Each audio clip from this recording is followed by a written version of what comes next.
आशा करते तुम लोग घर में कुछ कुछ पढ़ रहे होगे और अच्छे ढंग से पढ़ रहे होगे। तुम लोगों को जैसे कि हमेशा बताते हैं कि घर में माँ पिताजी को प्रत्येक दिन प्रणाम करना है, ओके। और साथ ही साथ जो बुक पढ़ाई हो रहा है उसको रीडिंग करना है, घरों में रहना है।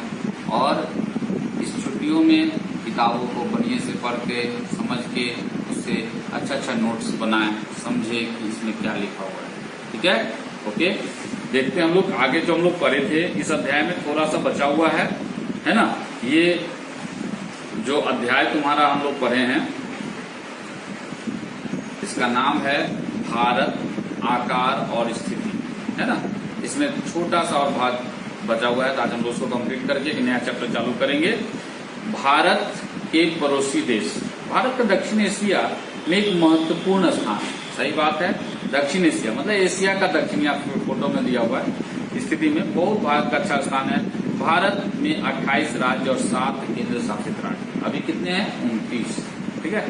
भारत की भूमि की सीमाएं उत्तर पश्चिम में पाकिस्तान, अफगानिस्तान के साथ साथ उत्तर में चीन, नेपाल और भूटान के साथ, पूर्व में म्यांमार, बांग्लादेश के साथ, और है दक्षिण में समुद्र पार हमारे पड़ोसी 2 द्वीप समूह राष्ट्र है, श्रीलंका और मालदीव। भारत और श्रीलंका के बीच में छोटा समुद्री रास्ता पाक जल संधि तथा मन्नार की खाड़ी है। मालदीव लक्षद्वीप समूह दक्षिण में स्थित है, मतलब ये हमारा अपना महाद्वीप है। आपने पड़ोसी देश मतलब हमारी जो पड़ोसी देश है के साथ भारत के भौगोलिक और ऐतिहासिक संबंध बहुत अच्छे रहे हैं। अपने एटलस में एशिया के मानचित्र में देखा कि भारत कैसे अलग दिखाई दिया। ये एटलस में वो देखे, इस चित्र को तुमको घर में एक्टिविटी के रूप में काम करना है। भारत का मानचित्र बनाना है, हमारे कितने राज्य हैं अभी और कितने जो हमारा केंद्र शासित राज्य है उसको दर्शाना है और उसको बना के रखना। जब मैनुअल क्लास चलेगा तो लेके आना है। और इस पर कुछ जो ऑब्जेक्टिव क्वेश्चन है ये सारा क्वेश्चन सर आपको खुद बनाना है, ठीक है। फिर बाद में इसका आंसर दिया जाएगा, ओके। हम लोग आज दूसरा लेसन स्टार्ट करते हैं जिसका नाम है भारत का भौतिक स्वरूप। भारत का भौतिक स्वरूप देखते हैं। जैसा कि आप जानते हैं कि भारत में विभिन्न स्थलाकृति वाला एक विशाल देश है। आप किस प्रकार के क्षेत्र भूभाग में रहते हैं? यदि आप मैदानी क्षेत्र में रहते हैं तो आप वहां के दूर तक फैले विशाल मैदानों से परिचित होंगे, और यदि पर्वतीय क्षेत्र के निवासी हैं तो आप पर्वतीय ढलानों और घाटियों से भली भांति परिचित होंगे। वास्तव में हमारे देश में हर प्रकार की भू आकृतियां पाई जाती है, सही बात है। अगर देखा जाए तो हमारे देश में हर प्रकार की भू आकृति मिलती है, जैसे पर्वत, मैदान, मरुस्थल, पठार और द्वीप समूह। आप यह सोच रहे होंगे कि यह विभिन्न प्रकार की भू आकृतियां कैसे बनी, आखिर ये सब बना कैसे। अब हम भारत की मुख्य भू आकृतियों की विशेषताएं तथा उनकी संरचना के बारे में जानेंगे। यहाँ विभिन्न प्रकार की शैलें मतलब पत्थर पाई जाती है, जिनमें से कुछ संगमरमर की तरह कठोर होती है। यहाँ जो कुछ पत्थर है वो कैसे कठोर है? संगमरमर की तरह, जिसका प्रयोग ताजमहल के निर्माण में हुआ है। एवं कुछ सेल खड़ी की तरह मुलायम होती है। कुछ कैसा होता है? सेल खड़ी जैसे मुलायम एकदम, है ना, जिसका प्रयोग टेल्कम पाउडर में बनाया जाता है। सेल खड़ी का उपयोग हम लोग जो पाउडर लगाते हैं ना मुंह पर, चेहरा पे, देह पर, है ना, तो वो पाउडर बनाने में उपयोग होता है। एक स्थान से दूसरे स्थान पर मृदा के रंगों में भिन्नता पाई जाती है, सही बात है। कहीं देखो लाल मिट्टी है, कहीं काली मिट्टी है, कहीं भूरा मिट्टी है, कहीं पीली मिट्टी है, कहीं रेतीली मिट्टी है ना, क्योंकि मृदा विभिन्न प्रकार की शैलों से बनी होती है। मृदा किससे बनी होती है? अलग अलग प्रकार के पत्थरों से। क्या आप कभी इन विविधताओं के कारण के बारे में सोचा है? इनमें से अधिकतर विविधताएं शैलों के निर्माण में विभिन्नता के कारण होती है। ये सब किसके कारण होती है? तो जो सेल यानी पत्थर की अलग अलग गुण है उसके चलते होता है। भारत में एक विशाल भूभाग है, इसका निर्माण विभिन्न भूगर्भीय कालों के दौरान हुआ। कब हुआ और कैसे हुआ भाई? तो इसके भूगर्भ में बहुत सारा घटना हुआ, उसके चलते हुआ, जिसने इसके उच्च वाचों को प्रभावित किया। भूगर्भीय निर्माणों के अतिरिक्त कई अन्य प्रक्रियाओं जैसे अपक्षय, अपरदन तथा निक्षेपण के द्वारा वर्तमान उच्च वाचों का निर्माण तथा संशोधन हुआ। ये सब हुआ कैसे? अपक्षय, अपरदन और निक्षेपण, इन सब के कारण ऐसा हुआ, ठीक है। कुछ प्रमाणों पर आधारित सिद्धांतों की सहायता से भूगर्भ शास्त्रियों ने इन भौतिक आकृतियों के निर्माण की व्याख्या करने की कोशिश की। इसी तरह का एक सामान्य सिद्धांत है प्लेट विवर्तनिक का सिद्धांत। इस सिद्धांत के अनुसार पृथ्वी की ऊपरी परपटी 7 बड़ी एवं कुछ छोटी प्लेटों से बनी है। ये जो ऊपर का पृथ्वी का प्लेट बना हुआ है किससे बना हुआ है? तो 7 बड़ी एवं कुछ छोटी प्लेटों से मिलकर बना हुआ है। प्लेटों की गति के कारण प्लेटों के अंदर एवं ऊपर की ओर स्थित महाद्वीपीय सेलों में दबाव उत्पन्न होता है। इसके परिणाम स्वरूप वलन, भ्रंशीकरण तथा ज्वालामुखी क्रियाएं होती है। सामान्य तौर पर इन प्लेटों की गतियों को 3 वर्गों में विभाजित किया गया है। कुछ प्लेटें एक दूसरे के करीब आती है और अभिसारित परिसीमा का निर्माण करती है, जबकि कुछ प्लेट एक दूसरे से दूर जाती है और अपसारित परिसीमा का निर्माण करती है। जब 2 प्लेट एक दूसरे से करीब आती है तब या तो वे टकराकर टूट जाती है या प्लेट फिसलकर दूसरी प्लेट के नीचे जा सकती है। कभी कभी वे एक दूसरे के साथ क्षैतिज दिशा में भी गति कर सकती है और रूपांतर परिसीमा का निर्माण करती है। इन प्लेटों में लाखों वर्षों से हो रही गति के कारण महाद्वीपों की स्थिति तथा आकार में परिवर्तन आया। भारत की वर्तमान स्थलाकृति का विकास भी इसी प्रकार के प्रभाव से होता है। मतलब जो यह 7 गो प्लेट और जो कुछ छोटी छोटी जो परत है, इन सब के चलते क्या हुआ, इनमें कभी कभी गति के कारण टकराया और टकरा के कभी कभी एक सेल के दूसरे सेल के नीचे चला गया या वो टकरा के ऊपर चले गया और इसी से क्या हुआ, सेल से मिट्टी में परिवर्तन हो गया या मान लो कि संगमरमर में बन गए या किसी और चीज में बन गए। इस तरह से बहुत सारा परिवर्तन हुई। सबसे प्राचीन भूभाग अर्थात प्रायद्वीपीय भाग, जिसको गोंडवाना भूमि का हिस्सा था। गोंडवाना भूभाग के विशाल क्षेत्र में भारत, ऑस्ट्रेलिया, दक्षिण अफ्रीका तथा दक्षिण अमेरिका के क्षेत्र शामिल थे। गोंडवाना में कौन कौन आता था भाई? तो भारत, ऑस्ट्रेलिया, दक्षिण अफ्रीका और दक्षिण अमेरिका का क्षेत्र था। संवहनीय धाराओं ने भूपरपट्टी को और अनेक टुकड़ों में विभाजित कर दिया और इस प्रकार भारत, ऑस्ट्रेलिया के प्लेट गोंडवाना भूमि से अलग होने के बाद उत्तर दिशा की ओर प्रवाहित होने लगे। उत्तर दिशा की ओर प्रवाह के परिणाम स्वरूप ये प्लेट अपने से अधिक विशाल प्लेट यूरेशियन प्लेट से टकराई। इस टकराव के कारण इन दोनों प्लेटों के बीच स्थित तेथिस भूभाग भू अवनति के अवसादी चट्टान वलित होकर हिमालय तथा पश्चिम एशिया की पर्वतीय श्रृंखला के रूप में विकसित हुई। मतलब जब ये प्लेट तेथिस प्लेट टकराया तो उसी से क्या हुआ, हिमालय बना या तुमको यहाँ बोल रहा है चट्टान वलित पर्वत है वो बना। ये सब चीज छोटा छोटा चीज जो निर्माण हुआ, जो मतलब बहुत ऊंचा हिमालय है, उसी में एवरेस्ट भी हमारा आता है ना। 33 के हिमालय के रूप में ऊपर उठने तथा प्रायद्वीपीय पठार के उत्तरी किनारे के नीचे धंसने के परिणाम स्वरूप एक बहुत बड़ी द्रोणी का निर्माण हुआ और समय के साथ साथ यह बेसिन उत्तर के पर्वतों एवं दक्षिण में प्रायद्वीपीय पठारों से बहने वाली नदियों के अवसादी निक्षेपों द्वारा धीरे धीरे बढ़ गया। इस प्रकार जलोढ़ निक्षेप से निर्मित एक विस्तृत समतल भूभाग भारत के उत्तरी मैदान के रूप में विकसित हो गया।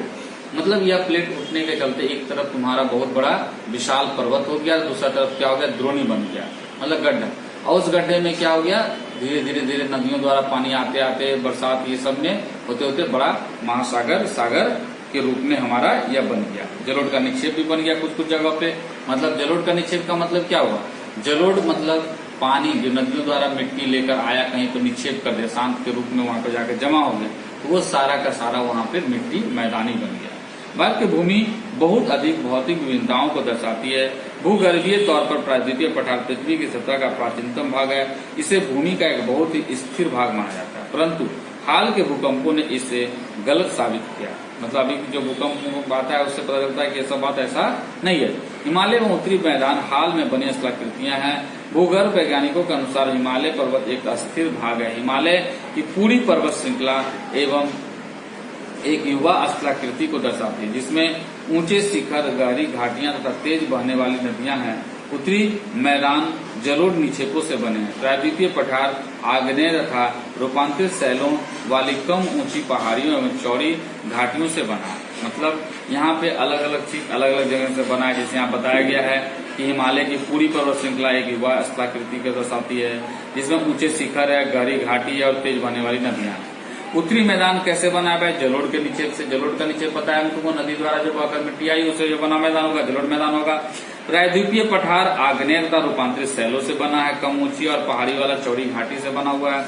मुख्य भौगोलिक वितरण। भारत की भौगोलिक आकृतियों को निम्नलिखित वर्गों में विभाजित किया गया है। अलग अलग रंग का अलग अलग प्रयुक्त किया गया है। पहला हिमालय पर्वत श्रृंखला, दूसरा उत्तरी मैदान, तीसरा प्रायद्वीपीय पठार, चौथा भारतीय मरुस्थल, पांचवा तटीय मैदान, छठा द्वीपीय समूह। हिमालय पर्वत भारत की उत्तरी सीमा पर विस्तृत हिमालय भूगर्भीय रूप से युवा एवं बनावट के दृष्टिकोण से वलित पर्वत श्रृंखला है। ये पर्वत श्रृंखलाएं पश्चिम पूर्व दिशा में सिंधु से लेकर ब्रह्मपुत्र तक फैली है। हिमालय विश्व की सबसे ऊंची पर्वत श्रेणी है और एक अत्यधिक असम अवरोधों में से एक है। ये 2400 किलोमीटर की लंबाई में फैला एक अर्धवृत्त का निर्माण करता है। हमारा जो यह हिमालय पर्वत है लगभग 2400 किलोमीटर की लंबाई में फैला हुआ है और अर्धवृत्त के रूप में निर्माण करता है। इसकी चौड़ाई कश्मीर में 400 किलोमीटर एवं अरुणाचल में 150 किलोमीटर और पश्चिम में भाग में अपेक्षा पूर्वी भाग में ऊंचाई से अधिक विविधता पाई जाती है। मतलब इसमें बहुत सारा डिफरेंसेस है, अलग अलग जगह पे अलग अलग।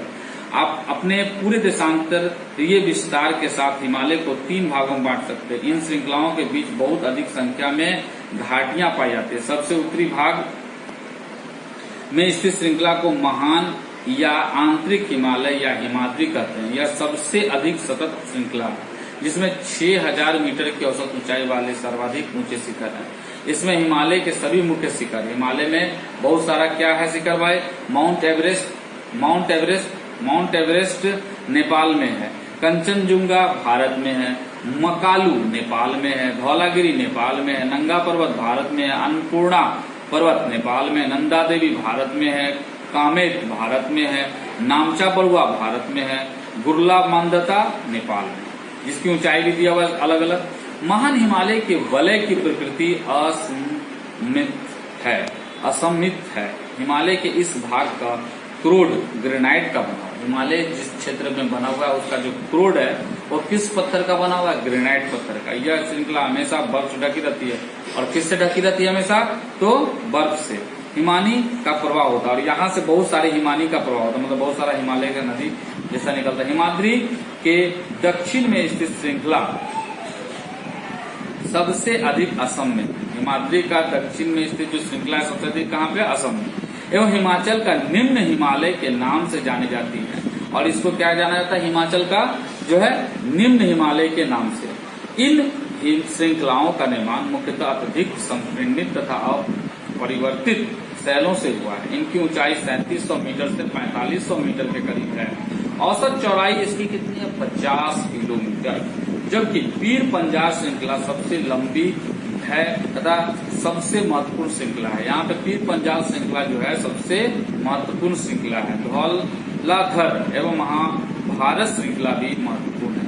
इसी श्रृंखला में कश्मीर की घाटी तथा हिमाचल के कांगड़ा एवं कुल्लू की घाटियां स्थित है। इस क्षेत्र को पहाड़ी नगरों के लिए जाना जाता है। यहाँ पे ज्यादातर पहाड़ी नगर है, इसलिए इसको क्या कहा जाता है, पहाड़ी नगर के लिए जाना जाता है। हिमालय की सबसे बाहरी श्रृंखला को शिवालिक कहा जाता है। जो हिमालय का सबसे बाहरी श्रृंखला को क्या कहते हैं, शिवालिक की श्रृंखला। इनकी चौड़ाई 10 से 50 किलोमीटर तथा ऊंचाई 900 से 1100 मीटर के बीच है। ये श्रृंखला उत्तर में स्थित मुख्य हिमाचल या हिमालय की श्रृंखलाओं से नदियां द्वारा लाई गई असंपीड़ित अवसादों से बनी है। ये घाटियां बजरी तथा जलोढ़ की मोटी परत से ढकी हुई है। निम्न हिमाचल तथा शिवालिक के बीच स्थित लंबत घाटी को दून के नाम से आते हैं। मतलब जो ज्यादा हिमाचल का ज्यादा दूर में रहता है उसको क्या कहेंगे, दून के रूप में। कुछ प्रसिद्ध दून है जैसे देहरादून, कोटली दून, पाटली दून।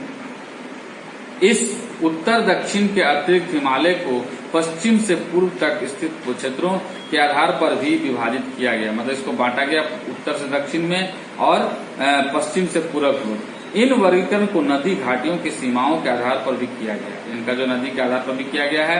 उदाहरण के लिए सतलज और सिंधु के बीच स्थित हिमालय के भाग को पंजाब हिमालय के नाम से जाना जाता है, लेकिन पश्चिम से पूर्व तक क्रमशः इसी कश्मीर तथा हिमालय या हिमाचल के नाम से भी जाना जाता है। सतलुज तथा काली नदियों के बीच स्थित हिमालय के भाग को कुमाऊं हिमालय के नाम से भी जाना जाता है। काली तथा तिस्ता नदियों नेपाल हिमालय तथा एवं तिस्ता तथा दिहांग नदियों असम हिमालय के सीमांकन करती है। हिमालय के कुछ क्षेत्रीय नाम पता कीजिए, और भी हम लोग पढ़ के जान सकते हैं हिमालय में और भी क्या क्या नाम है। ब्रह्मपुत्र हिमालय की सबसे पूर्वी सीमा बनाती है। दिहांग महाखंड यानी गार्ज के रूप में है। बाद में हिमालय दक्षिण की ओर एक तीखा मोड़ बनाता है। भारत की पूर्वी सीमा के साथ फैल जाता है। इन्हें पूर्वांचल या पूर्वी पहाड़ियों तथा पर्वत श्रृंखलाओं के नाम से जाना जाता है। ये पहाड़ियां उत्तर पूर्वी राज्यों से होकर गुजरती है तथा मजबूत बालुआ पत्थरों जो अवसादी शैल है से बनी है। ये घने जंगलों से ढकी है तथा अधिकतर समानांतर श्रृंखलाएं एवं घाटियों के रूप में फैली है। पूर्वांचल में पटकाई, नागा, मिजो तथा मणिपुर पहाड़ियां शामिल है। मतलब यहाँ पे कुछ ऐसे पहाड़ियां हैं जो इस ब्रह्मपुत्र के आसपास में रहती है। ब्रह्मपुत्र क्या है? ब्रह्मपुत्र हिमालय इसलिए बोला कि ब्रह्मपुत्र नदी बह रही है, इसलिए ब्रह्मपुत्र हिमालय, मतलब नदी इस सब के नाम पर ही बना है। आज हम लोग यहीं तक पढ़ेंगे। आप लोग को जैसे रीडिंग सेक्शन के बारे में बताया गया है तो उसी अनुसार आपको एक बार पढ़ने से पहले पढ़ना है, फिर पढ़ने के बाद पढ़ना है। और जब रीडिंग सेक्शन का वीडियो देखिएगा उस समय यह बुक खुला हो रहना चाहिए, उस समय भी आपको देख के सुनना है।